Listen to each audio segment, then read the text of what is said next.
Bismillahirrahmanirrahim. Ya ayyuhalladzina amanu idza nudiya lis-salati min yaumil jumu'ati fas'au ila dzikrillahi wa dzaril bai'. Dzalikum khairul lakum in kuntum ta'lamun.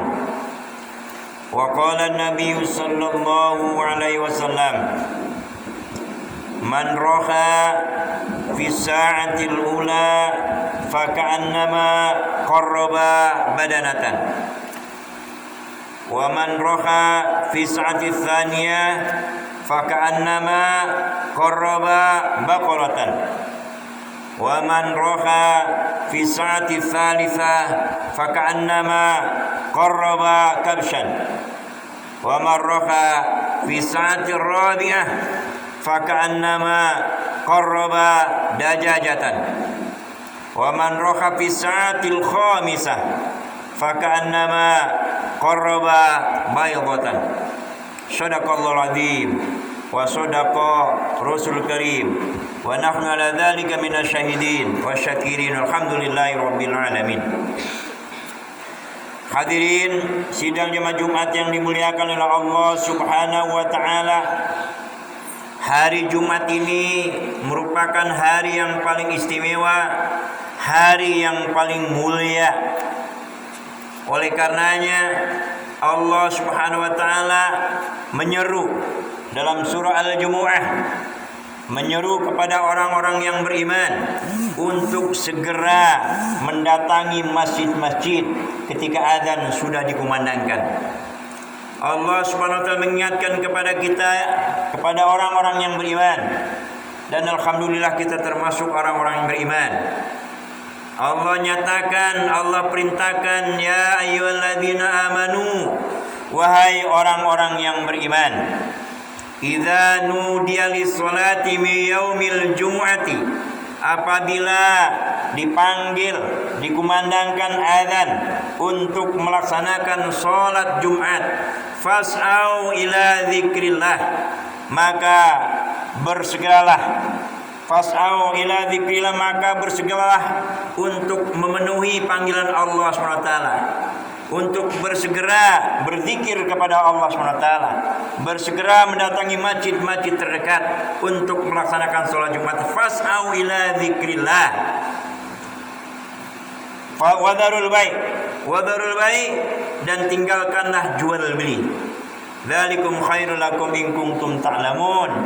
Itu tentu saja lebih baik jika kalian semuanya mengetahui. Wadarul bai' itu artinya tinggalkan jual beli. Jual beli sebagaimana sudah kita ketahui diperbolehkan dalam ajaran Islam, asal jual belinya sesuai dengan aturan Allah dan Rasulnya. Tetapi ketika azan sudah dikumandangkan, jual beli itu harus ditinggalkan. Ini artinya apa? Karena ada yang lebih penting lagi, memenuhi panggilan Allah Subhanahu wa taala untuk melaksanakan sholat Jumat. Sesuatu yang diperbolehkan oleh Allah Subhanahu wa taala, kemudian sesuatu yang diperbolehkan itu dilarang, tentu ada yang lebih baik lagi, lebih maslahat lagi. Itulah yang diambil dalil oleh para ulama usul fikih, namanya syadud dhara'i. Syadud dhara'i itu artinya menutup jalan. Yang tadinya boleh jalan itu dilalui, tapi karena ada kemaslahatan, ya, maka jalan itu ditutup, tidak boleh dilalui. Jual beli diperbolehkan oleh Allah Subhanahu wa taala, tetapi karena ada yang lebih penting lagi, memenuhi panggilan Allah Subhanahu wa taala, maka jual beli itu dilarang oleh Allah Subhanahu wa taala ketika adzan sudah dikumandangkan. Bersegera memenuhi panggilan Allah Subhanahu wa taala. Orang yang datangnya lebih awal tentu pahalanya lebih hebat ketimbang yang datang belakangan. Maka Rasulullah SAW nyatakan pahala-pahala yang akan diperoleh bagi orang yang mendatangi sholat Jumat. Beda-beda pahalanya.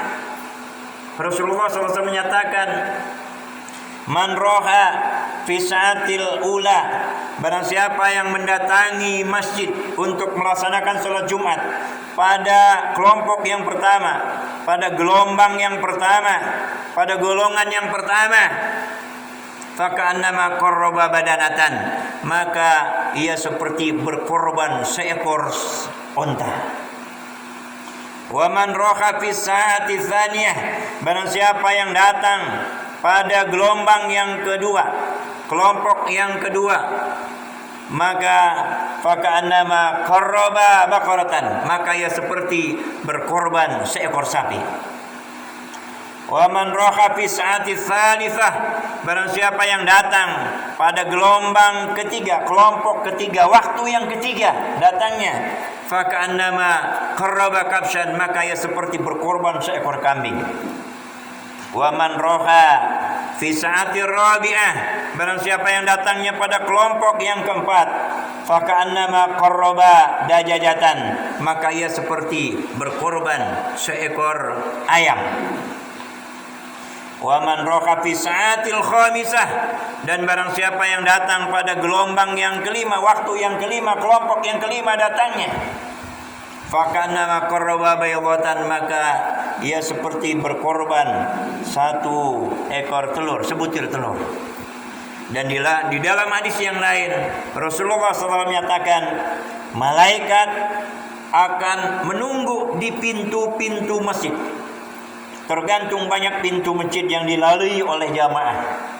Kalau di pondok pesantren Anas bin Malik ada 2 pintu yang dilalui oleh jamaah untuk melaksanakan sholat Jumat, maka malaikat duduk di 2 pintu itu mencatat siapa yang datang, dicatat.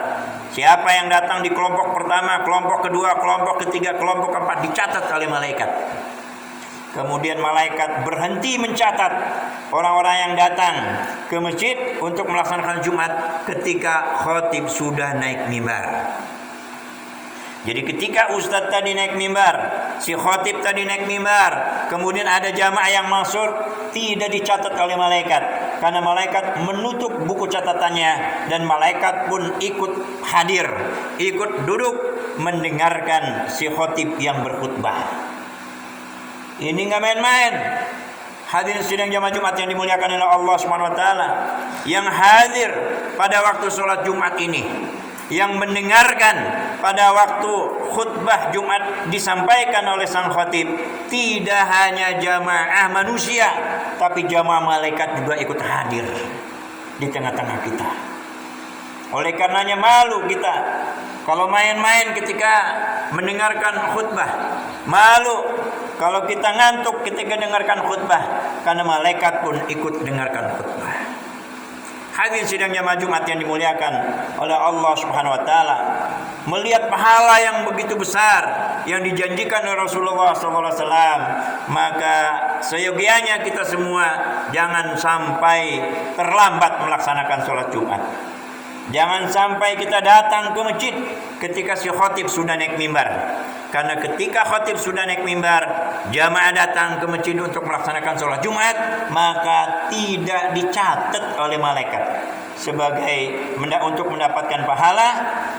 Tidak dicatat lagi oleh malaikat. Mungkin untuk sekedar menggugurkan kewajiban saja, dia sudah melaksanakan kewajiban Allah, kewajiban kepada Allah, yaitu melaksanakan sholat Jumat. Itu aja mungkin sekedar menggugurkan kewajiban, tapi pahala melaksanakan sholat Jumatnya tidak dicatat oleh